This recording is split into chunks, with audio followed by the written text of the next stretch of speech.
Welcome to the Believe and Achieve podcast with Lyndon Longhorn and Jay Manners. You will learn many hints and tips throughout this program. It will be a process which will be ongoing and will inspire you throughout your career. Let's go.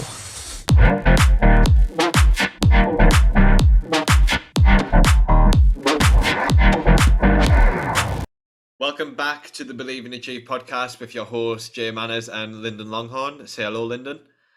Morning, you alright? Yes, it is morning. We have pretty much just got back from training, so if we seem a little bit delirious, that is why. But no, yeah, what an episode we had last week with Lauren Quigley. Like, it was absolutely amazing. She's an amazing person. We had some great laughs and also very touching moments, really, and inspiring quotes that she said. But yeah, it was amazing, wasn't it? Oh, absolutely. Do you know what? It was a pleasure speaking to her. Just hearing like her background, like what she's gone through, like the history with obviously like a family swimming and like her getting into swimming. Because a lot of the time you just hear people like getting into swimming because it's not from a family background, but just in general. Yeah.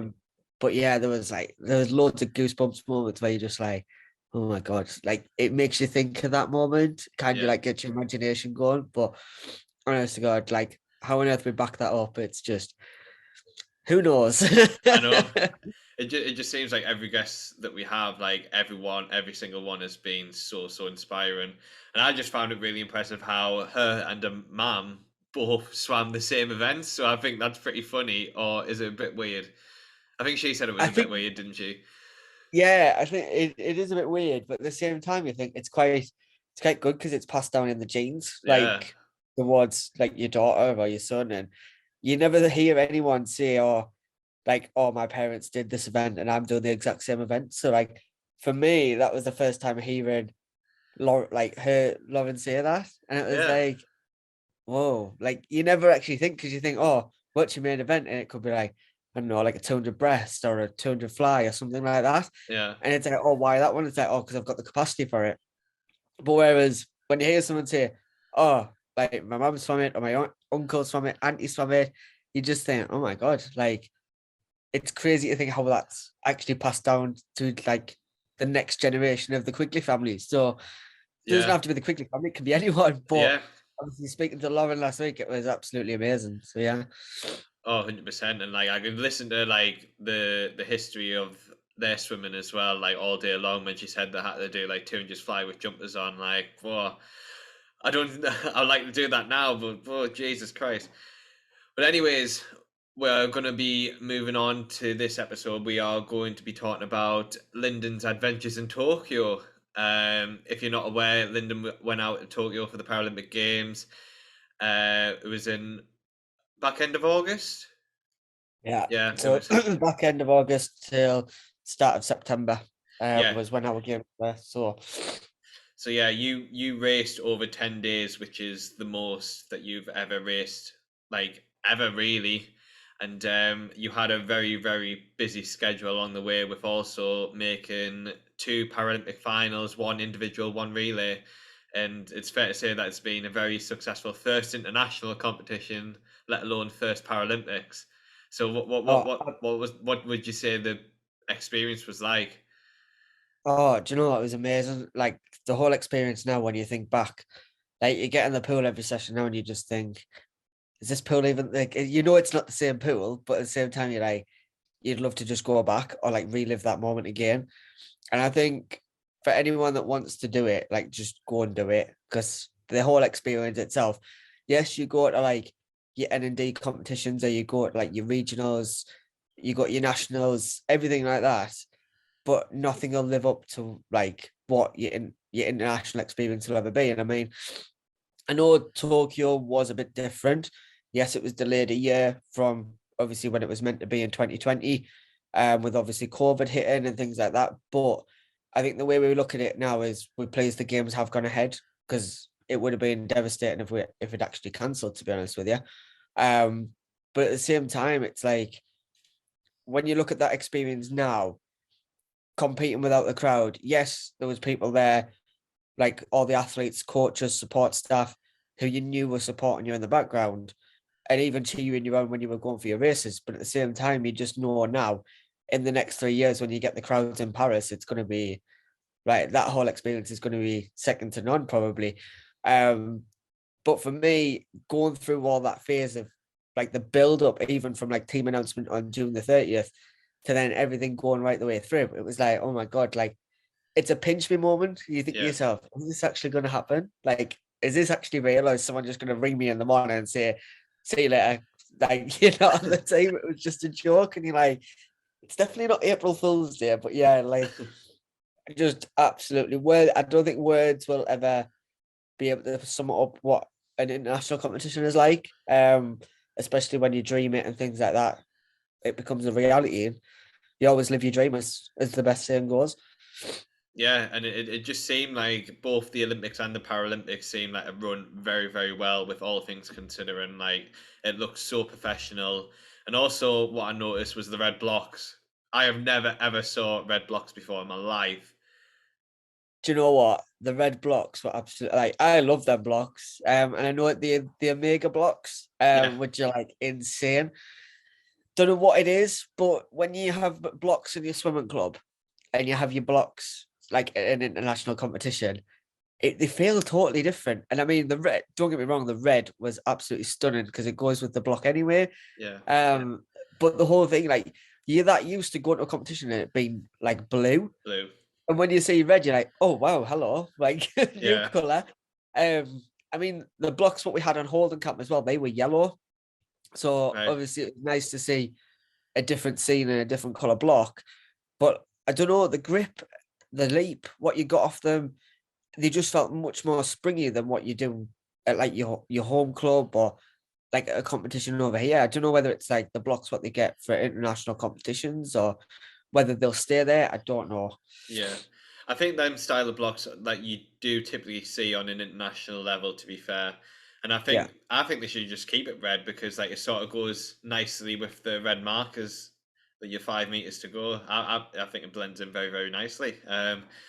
It does blend in nice. And I think it's nice to give you that change of scenery Oh yeah. compared to like when you go to your competition, you obviously like a blue block or whatever color block it might be. It might be white, but I've only ever seen blue in my whole swimming journey that I've been on in the last 10 years. Um, yeah, it's just a whole new experience. And I don't know what's going to happen with the blocks, whether they keep them red or keep the same blocks in for like for training or next competitions that come along. Who knows? But I think it would be nice if they did keep them blocks because at least you know these are the blocks. So it's going to be what we were used for the games, and then at least you can turn around and say, "I've stepped on the block," like what the Olympic and Paralympic Games guys have. So it would kind of, for me, that would kind of give me an incentive to say, "This is why I'm training here," because I know there's Olympic and Paralympic champions that have actually stood on these blocks and raced Yeah. here. So it gives you that whole stand on the block moment and kind of get a feel for that Yeah. if you want to imagine that type of feeling. So yeah, Yeah, definitely. And I think, and hopefully, fingers crossed that they do keep that pool on for longer and host a lot more competitions in the future. Just for like in like people who are like inspired by the Olympics or the Paralympics, yeah. especially like within the Japanese swimmers and stuff. Like the younger generation, like it'll be really they'll just be in awe of just being in that aquatic center because it's a lush facility. It Oh, the looks whole so facility as nice. well. Like the arena was just absolutely insane. Like you go through a changing room and then you literally step onto poolside, Wow. but you're walking through the door, like the doors to get onto poolside.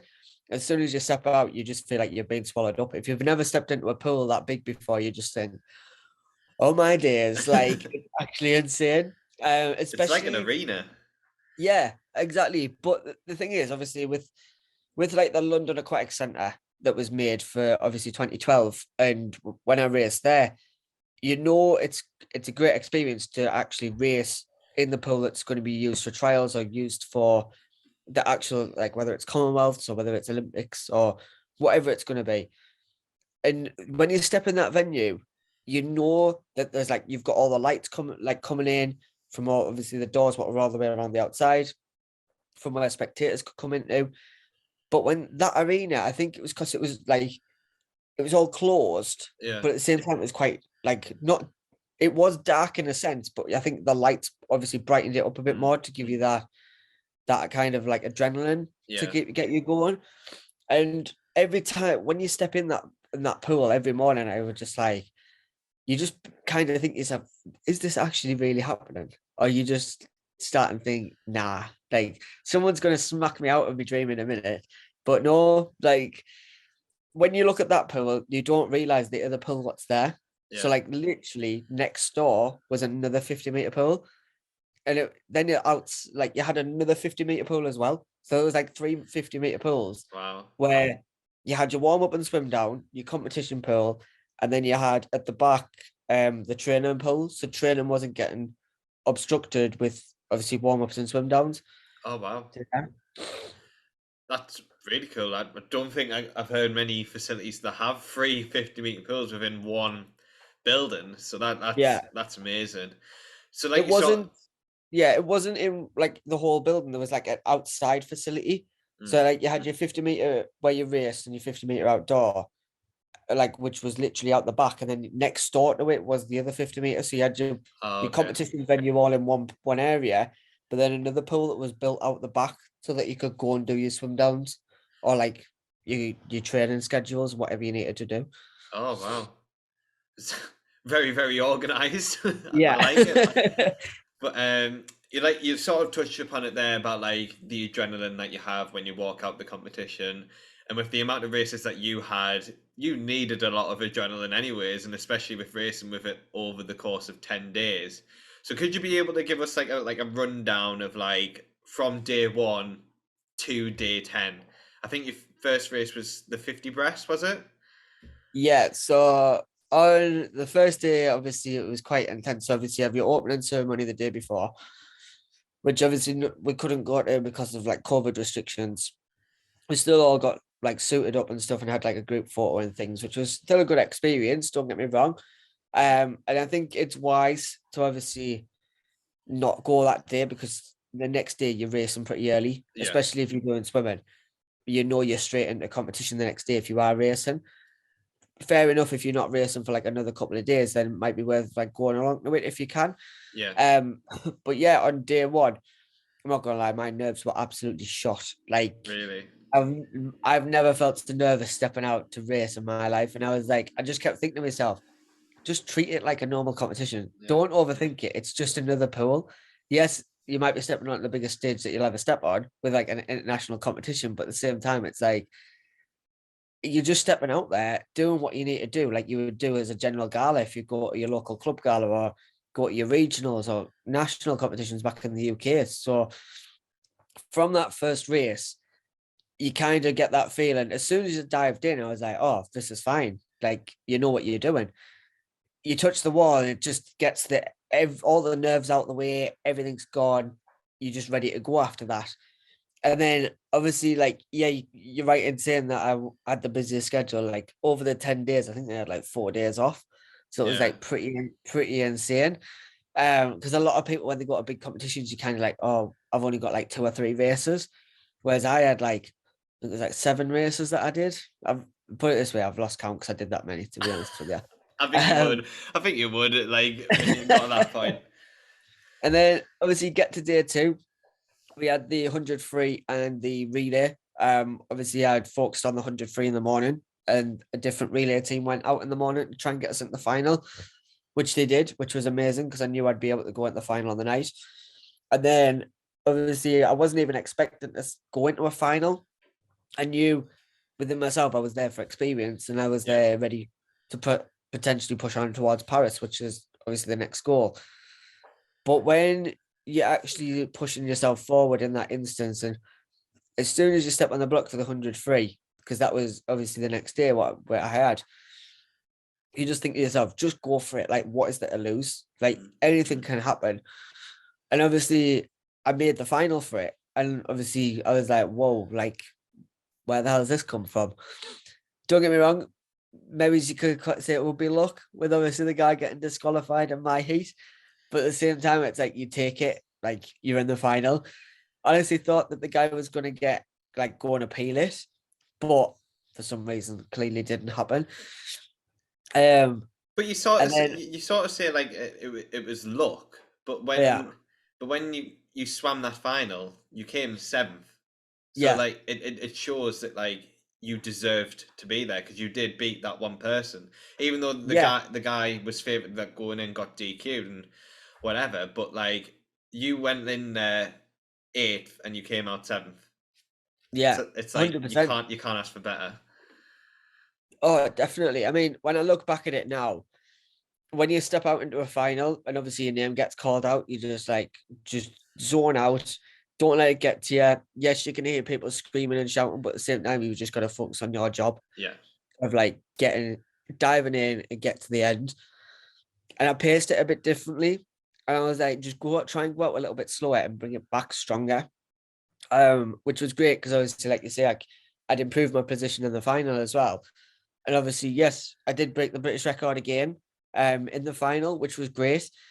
And I think for me, before I went out, I'd set myself a target. I said, even if I make one final, like I know I've overachieved. I've yeah, overachieved anyway by getting to Tokyo. But at the same time, it was a great feeling to actually step out there and you know you've stepped up to your game when you've done that. yeah. Yes, obviously a lot of people kept saying, "Oh, you're going to medal, you're going to medal," but at the same time, don't let that get to you because it's quite easy to get dragged down in the moment to be like, "Oh, like there's a lot of pressure on me to go and get this medal, get the gold, get whatever color it may be." But at the same time, you just got to go out there, enjoy it, and just go all out. Because at the end of the day, it's like when I stepped out in the heat, I was like, just go for it. You don't know what's going to happen, and like that guy got disqualified, and it's like, oh my god, like you've actually made it to a final, and then you improve again. So it shows what you can do when your mind's actually set to it. Yeah. And as long as you've got yourself in the right mind frame, then you're absolutely fine. Obviously, day three, I had off. I was just I gonna had say about day two, like that was like yeah, a really important message that you said there. Like, yeah, you get all these sort of like expectations from like the crowd or the audience that are like watching, but like they don't really understand what your personal goals really are. And yeah. like you said, like you've overachieved by just making the team, let alone making a Paralympic final at the end of the day. And what a lot of people don't realize is as well is that a lot of swimmers find it hard to go faster in a final on an international stage. And to say that you've went faster in a final than you did in your heats, that then it's like you can't ask for more, really, can you? Oh, definitely. I think as well, like when you know you've done something right with that, and it's like I always say, no one knows what's going on behind closed doors. It's quite easy to focus on what your expressions are saying. So if someone's a bit frustrated or showing that they're frustrated or angry in any way, it's quite easy to show that, and people get the wrong perception of that. Yeah, But whereas it's easy to quite go, do you know what? I'll go and speak about my goals, and I'll go and say, this is what I want to achieve.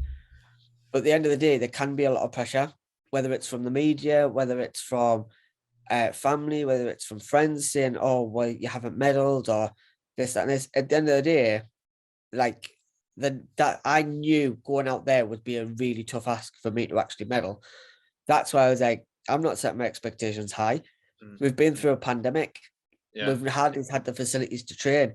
So why do I want to stress myself out of going at that competition when I could potentially not do well in that, yeah, in a certain event? The thing is as well, when you get into the final, yes, your adrenaline's going even more because you're like, right, I've got a second chance to go and do this again and show what I'm made of and what I can do. To improve your position is a amazing step to do.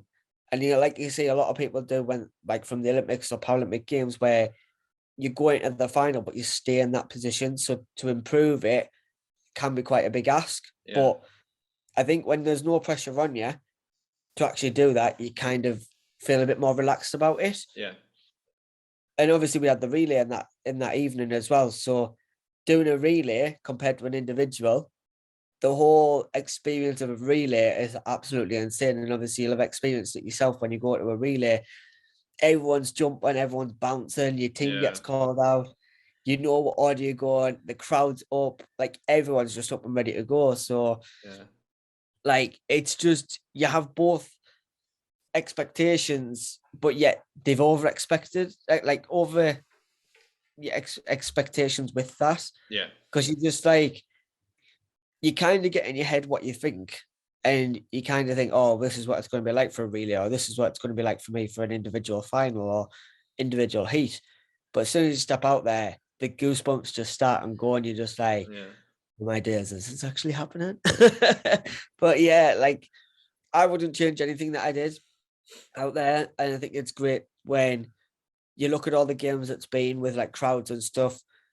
Yes, I know it's an experience without a crowd, but at the same time, it now boosts me up to say, let's push on towards Paris and let's try and obviously get the medals at Paris. Yeah. Might still be a tough ask, but at least now we've got 3 years rather than what, since like March that we had to train to Yeah. try and get like as fit as possible. So yeah, there's loads of different factors what come into it, but it's trying not to overthink about it and just go in and just all you can do is give it 100%. That's it.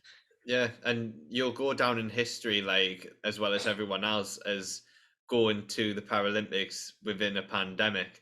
Like no one will ever forget about these like Paralympics, let alone like any other. But this one is very special for a lot of people because it is the year where a lot of people struggle to train, struggle to get facilities, struggle to get support really, Yeah. and to make for everyone to make the Olympics or the Paralympics, it truly is an amazing achievement. Oh, definitely. I mean, when you look back at it now, you think to yourself, everything what the Japanese government did and all the Japanese did to get that games running. And I know there was lots of people protesting saying it shouldn't have gone ahead or it should have been delayed longer.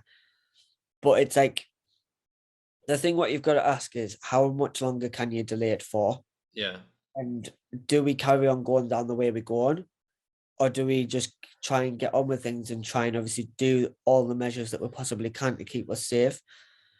Yes, I get that not a lot of people want to abide by rules, and I get that. And I know it's been a frustrating year and a half trying to get through everything and make sure that everything does go ahead.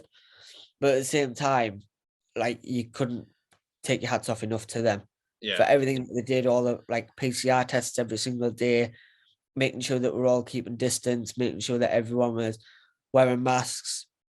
Yes, don't get me wrong, it's weird when you come back and you're not wearing a mask, when you've worn a mask for the past month being out there. Um, but yeah, like everything about the whole experience was amazing. And like you say, it's one of those games where you look at all the rest that have all taken place and you speak to other Olympic athletes and Paralympic athletes about the games that they've been to, mm, and you just think the experience to that compared to without a crowd can be tremendously different. yeah, And especially when a lot of people get hyped up from the crowd and it kind of boosts them up to say, this is what I'm here for. This is why I want to step on the biggest stage. When I look back at it now, I'm like, you think of it this way, you think you've got a pandemic kit from a games where you probably won't ever attend again in a pandemic. And then you push on towards Paris and then you're going to have a non-pandemic kit. yeah, So it's kind of like you've got the two different ones to go against. And yes, they're all going to have like the pros and cons with it. But at the same time, they both a different experience. One's with the crowd and one's without. So like, there's loads of different factors what are going to come into it, and even like probably the mask situation and PCR tests, lateral flows, everything like that is just going to be a whole new level when it comes down to powers, probably. yeah. And fingers crossed, like everything hopefully will be back to normal or normal-ish by then. And so yeah, like that they were the first few days in of racing for you, and like what a whirlwind it must have been. Then you said that you had a day off, I Yeah, believe, and then what was the next race? Was it the 200 free? sure. I'm sure after that was 200 free, Yeah, and then I had a day off, and I was back in for the medley. yeah, So I raced day one, two, five. No, one, two. four, I had day three off, yeah, day four, day five off, day six, hmm 7 and 8 were off, and 9 and 10 are raced. yeah, So it was quite a tough schedule to get your head around. When you think of it this way, when you do a competition in your like in your country or in your region, you're only racing a Saturday or a Sunday, or even both. Yeah. Or like you've just competed lately and you've done like 10 races in, over 3 days. So to do like 7 races over 10 days is tough. And Yeah. especially when you're making finals as well. Like if you think about it, if I'd have made every single final, like that would have been like 15 races or something over 10 days, which is Yeah. pretty insane. Um, don't get me wrong, by the time I come out of day 10, my whole body was like, I am dead. Yeah. Like, how on earth I did the 50 backstroke and went British record time and went the fast, like a new PB as well. I was just like, okay, fair enough. Like, Yeah. that's it. And I looked at it one way. I was like, I can either go out of here with my head held high and know that I've done everything possible, or I can go in there feeling tired and being like, do you know what? I can't be bothered. Just get in, get it done, get out, done. Like, that's it. You don't have to race again. Or do you want to get in and just step up and show like you've raced over 10 days? Thursday, I felt a bit laggy. I Yeah. wasn't like, was it? Yeah, it was. So that day, I felt a bit like just tight, like extremely tired, run down, and didn't feel myself. Was that one of your rest days, or was that a race No, so day? that was the 50 freestyle race. So on the 50 Okay. freestyle, because I had 53 and 50 back over the last 2 days. Oh, okay. When I'd done the 53, I was like, I feel absolutely exhausted. Like, I think as soon as it starts catching up on you, you kind of get to your feeling in yourself where it's like, I really need this rest now. Mm. If I'd have came straight back from Tokyo and took like a week off and came back to training, I'd have been like, that's it. Like, I can't do it. With all the jet lag and things like that. Yeah. But yeah, like the whole experience itself was just amazing. And when you race over 10 days compared to 2 or 3, Mm. it kind of gets yourself challenged and you think to yourself, right, how can I recover? What's the best recovery process for me? The recovery process for you might not be right for me, Yeah. or it might not be right for someone on the street. And I think that's why it's important to kind of test things throughout them days, or just making sure that you've tested things before that to say, okay, this is what I did here and it didn't work, but this is what I did the next day and that worked better. Yeah. So it can be trial and error, but as long as you've done the right processes to trial it, that's when you know, okay, I'm not going to do this one today. I'm going to do this routine to make sure I'm going to get everything correctly for tomorrow. So yeah, there's loads of different factors, and I think going forward, obviously, whatever happens like towards Paris and things like that, it's kind of a case of now, do we go and do 7 races again, or do we cut it down? And I think next time it'll probably be a case of it will be cut down because Yeah. it is a lot to do, and your body does get fatigued, and you need the rest as well. But it's just Yeah. about getting the experience and then go from there after that. And it's like it is another like 3 years away, and it's just like you never know what like event, like there might be an event where you like specifically have a breakout from like a breakout race, and you just strictly focus on that, whether it would be your freestyle, your backstroke, your breaststroke, your medley, like whether what that may be. Like this is what these next 3 years are really for, and then when it comes to that Olympic Paralympic year, then that's when the decision is need to be made of what event to do. So Definitely, I think as well. Like when you look at it now, and you look at when you've done the 7 races out of the games, obviously that with the 7 races itself, you think to yourself, do I want to go to every competition and do 7 races? yeah, Yes, you're getting older, your body takes a bit more battering and you're getting more fatigued easily, but at the same time, it's going to come with your fitness as well. I think the thing what I've looked at now is kind of saying every competition what you go to, it's kind of focusing on, right, when was the last time I raced this event? Do I want to go and race that event now? Or would I rather wait another 2 months and go and race it? And I think it's kind of you having your conversation with your coach and the support staff that you have to say, do you know what?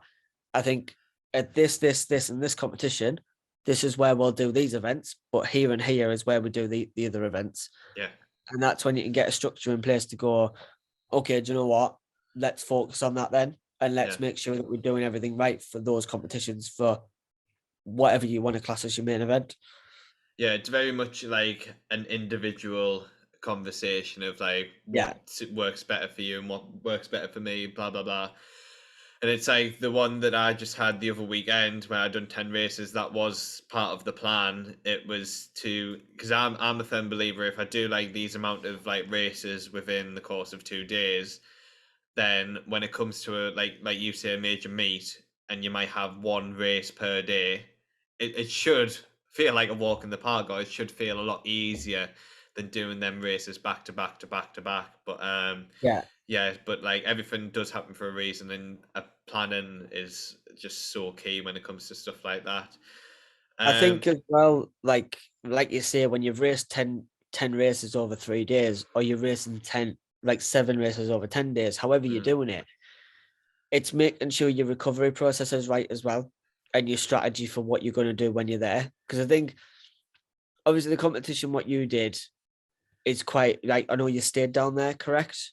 yeah, Yeah. So it's about judging whether are you going to stay overnight or you just wanting to travel backward and forward. But then it's also making sure that the journey what you're doing is not going to be fatigued. Because yes, it is quite fatiguing driving. yeah, If you're driving 45 minutes to a pool and 45 minutes back and you're going back for a final, there's like what, an hour and a half that you've like wasted just traveling. Whereas you yeah, could be in a hotel, which is like 2 minutes away or literally around the corner. So there's loads of different factors to take in mind. And yeah, that's where you've just got to try and judge it for your case. It might be a case of going, saying to your coach is just saying, like, do you know what? I want to do it without a hotel now. And the next one I'll do it with a hotel. And mm, then you kind of get the feel of, do you know what? I feel better for doing it at the hotel. yeah, Because it is a lot, whether you're driving yourself or if someone else is driving you, there are those factors to take into consideration. You're sitting down for 45 minutes or however long the journey is going to be. Two, you need to make sure you're staying hydrated. Three, you need to make sure you keep moving, because if you sat for a long time, you kind of stiffen up, and when you mm, get into warm up, you kind of feel like, oh, is this really a right decision that I'm doing? And then making sure that all your mobility and everything else is correct going through it. definitely. And it's just more about racing smart than than Yeah. just racing hard as well. But yeah, that's all the racing about Tokyo. Tell us a little bit about the village and the honestly, the food that you were sending, like it looked so good. The food itself, like, to be honest with you, the whole food hall was just insane. Yeah, Like, when you look at it, for like, when you describe something, you just think, is it really like, is that what it's actually like? yeah, But like, the best way I can think of it is like, you go into a food hall. So imagine you go to a world buffet and you've just got literally any type of food what you can have.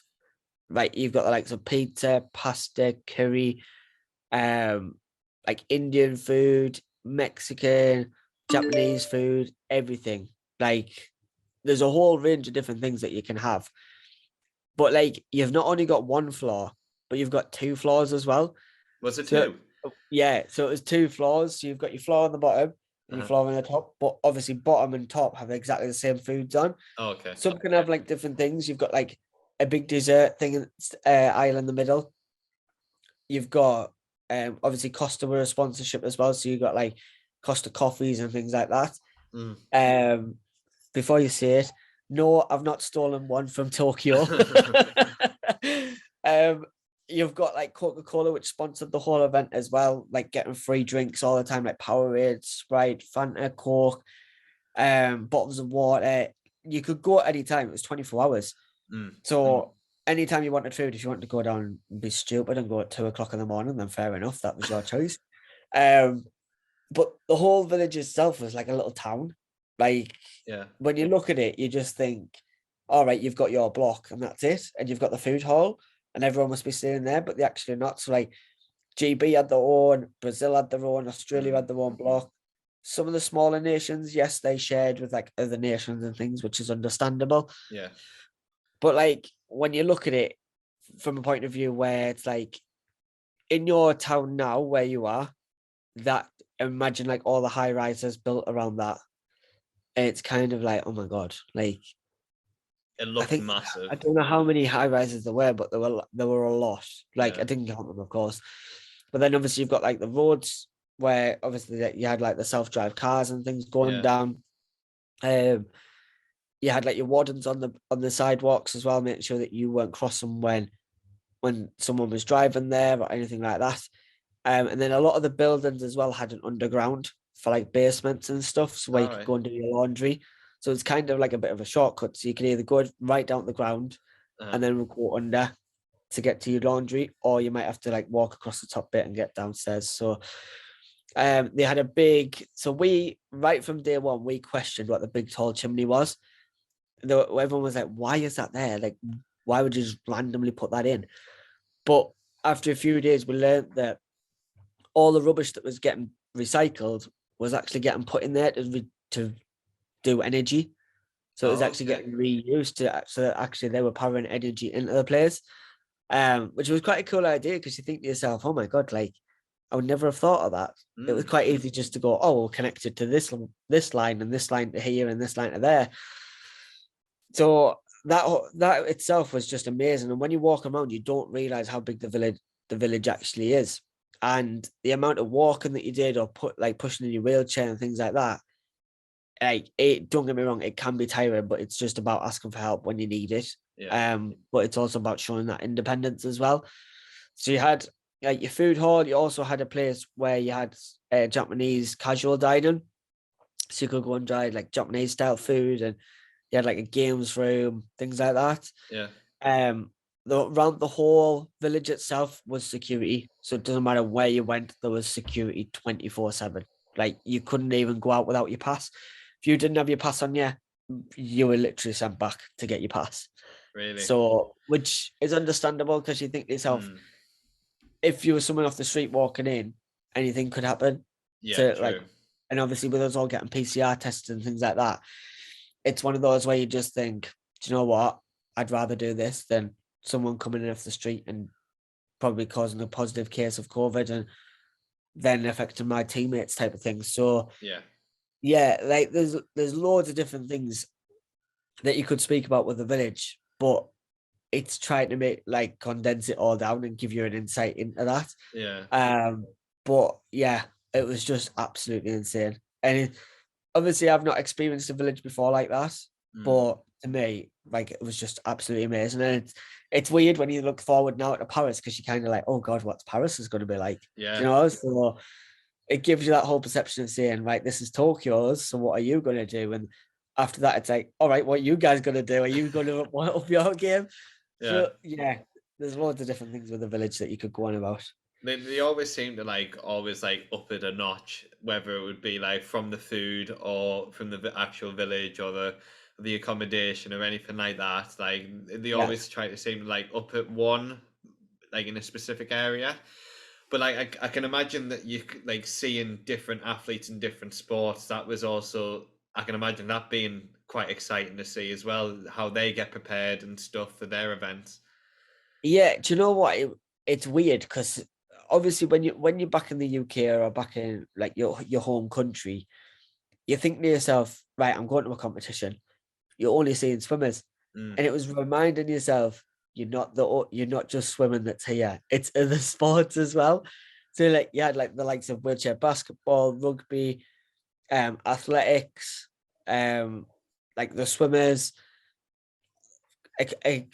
equestrian. Like there's loads of different sports that you could go on, and you just like, hold on, are they a swimmer? Like the first day, where a lot of us were like, are they a swimmer? Are they a swimmer? And you're like, never seen you before. I've never seen you before. Um, but when you're looking at it, you just think, oh my God, like it's crazy to think when all the athletes pull together. Yeah. But like no one was at that point where you just go, oh, I'm not speaking to you. Literally anyone that you spoke to would actually have a conversation with you. You didn't even have to know them. The other thing what was nice as well was like pin badge swapping. So obviously walking around, all the different nations had pin badges. Yeah. So if you had pin badges on you, if they were on your lanyard and on shore, you know that you could go and swap them with someone as long as they actually had a pin badge, of course. Oh, that's But really cool. yeah, I so know. it doesn't matter where you went, you could just swap them over. I know it. Like, when I went on an international competition to Berlin in 2014, we do, or like anyone could probably like say the same. We done like hat swaps, so like swim hat swaps. So Yeah, it's just pretty much the same as that, but like badges, I think badges are pretty cool. I like badges. Yeah, I think the thing with pin badges as well, like it is pretty cool because obviously you can put them on your lanyard. They onshore, you show what nations you have got, and it's about making sure that the ones that are on your lanyard are not getting swapped. That Yeah, obviously you keep them ones away. You want to keep, but it's like swimmer hats are great, and it's a good little keepsake because when you're in the water, you're like, oh, I got this hat from such and such.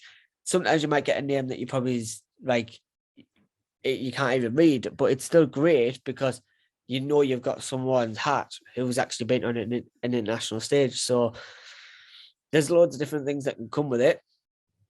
But it's about obviously using that as your motivation to obviously push you on as well. yeah, it sounds amazing. It just sounds so inspiring as well, and it's like it just makes like anybody inspired to be there. And like I know myself, like it's inspiring to want to be there. Like it's definitely like a target. So yeah, it just sounds absolutely amazing. What would you say was your best highlight from the whole experience? If you could knuckle it Mm. down to one or two, I'll give it. I'll be nice. I'll give you two if you want to. I think for me, there's not a moment you can pick. I think there's loads of different moments what you could pick with like swimming, where you've got people that won the medals. So you've got like obviously Maisie Summers Newton who got gold medals, Reese Dunn who got gold medal. You've got the relay team, the mixed medley relay that got the gold as well. There's loads of different people that you could pick out and say this was a highlight of the whole thing. But I think, look, for me, it's about that whole team bonding Yeah, and like being there as a team. And obviously, yes, I know we're in a pandemic, but at the same time, it's thinking to yourself how we've all pulled together through that. And it's about supporting one another. And it's nice to step on your first international stage and know that everyone's supportive. And it's not just a case of all the newbies stick together and all the like the previous athletes stick together as well. Everyone gels, and you know you can just go and speak to anyone about it. And I think it's inspiring to look up to the people that were there on the debuts who did medal, and it kind of pushes you on to say, do you know what? What's to say that I can't medal when I come out to Paris? But it's having that drive to go on. And it's if you don't enjoy the international stage, and it's kind of a question you need to ask yourself of being like, am I in the right sport? yeah, Or am I actually in the right field that this is what I want to do? Don't get me wrong. I've made tons of sacrifices over the years, and like obviously a lot of them where I think I wished I'd done something different about it. But at the same time, I think to myself now, I think with sport, you have to be a bit selfish at times, mm, but it's having that switch on moment to say, you know what, now is the time where I need to take a step back and think about other things. Yes, I've got a family, I've got a little girl that I need to think of. Um, and there's a lot of things over the last like few years which were tough, but it's a learning experience. And I think you always think to yourself in the right way of being like, would I do anything differently? Or would I rather have gone down this path now and witnessed what it's actually like yeah, to say, do you know what, I've been down there and I can pass this information on to other people. And that's the best way to think about it. But for me, the whole experience was just absolutely phenomenal. And I can't just pick one moment because it was all just insane. yeah, And it, like for me, Tokyo was just an amazing place to be. Any mm, Japanese person that you spoke to, whoever it was, they would always speak back to you. It doesn't matter who you were, you could be a random stranger, everyone would just speak. mm, And I think the most touching moment as well, you know when there's not fans there and you see people on social media saying like, oh, I wish I was at the games, I wish I could see such and such compete, I wish I could go and see this event. But there was a few days where we got like a car back to the village from the venue where obviously the Para GB came and picked us up, like a few of the athletes, rather than waiting for a bus, because sometimes you're waiting like half an hour, 45 minutes for a bus when we were actually done. And when you got back, obviously all the branded cars went and parked in their own area, but you obviously had members of the public that were only allowed within so many feet of actually security. And there was loads of kids at the gate like with origamis and stuff. oh, And it's quite nice when you see kids there and you think to yourself, like, especially that I've got a little girl, and it's like, oh, like they can't be there to see it, but they're in their country. And it's kind of like my little girl's back at home and she can't even come out here. So it's nice to actually say that. But all they wanted was like a pin badge. That was it.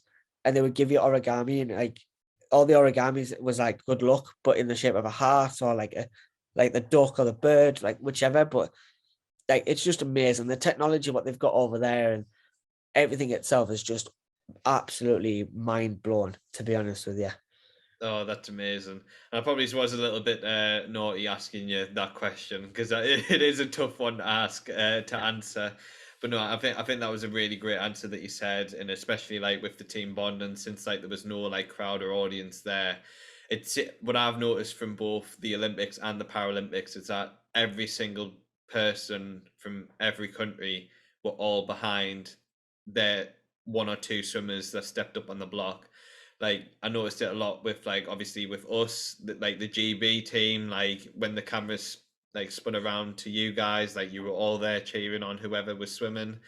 And it was the same at the Olympics as well. Like USA, great example for it as well.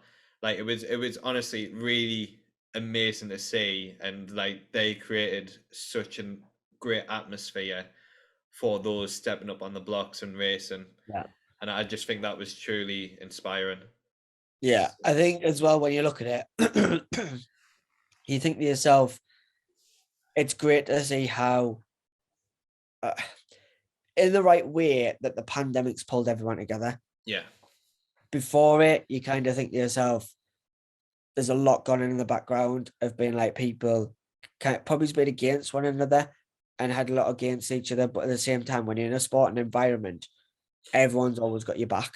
100%. And when everyone pulls together at an event like that, where there's no spectators, there's only the officials, your coach, the athletes that you've got around you.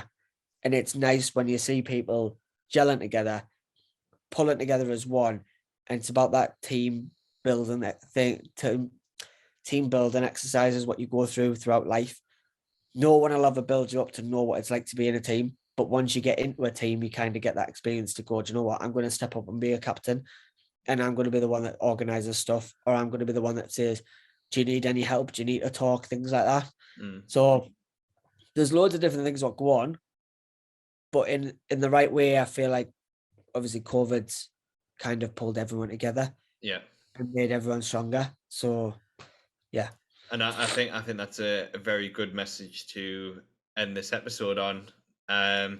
Thank you for sharing your experiences at Tokyo. Like it just sounds amazing, and like hopefully it inspires people to go on and train hard and work towards Paris as well as you. And yeah, anything else you would like to add on, or? No, I just think it's all about, and obviously I know Swim England like posted it as well. What I actually said in one of my interviews is, you never give up chasing a dream. If you've set yourself a dream, it can be quite easy to give up on that straight away. You fall at the first hurdle. No one ever teaches you to fail. No one will ever teach you that. It's all about teaching yourself to do that and going through the right processes to get yourself out of that. I could have quite easily give up after London. I could have quite easily give up after Rio. Yes, I might have retired in 2016. Never thought I would come back. But at the same time, I've come back stronger, better, mentally, physically. And it's about just going out there and attacking it in the right way to make sure that you know how to deal with them processes when it comes down to that. Awesome. Yeah, I think we should end it on that, because that was, I don't think I can top that off. But yeah, thank you all very much for watching. We hope that you enjoyed this episode, this very special episode of Lyndon's experiences in Tokyo's and his adventures along the way, as well as his racing. And yeah, we'll see you guys on the next episode. Thank you very much for watching. Thank you for listening to our podcast. We hope that you enjoyed, and we are so excited to bring brand new content to this. So make sure you check out our socials to stay up to date of when we'll be posting next. Until the next one, take care, and remember, believe and achieve.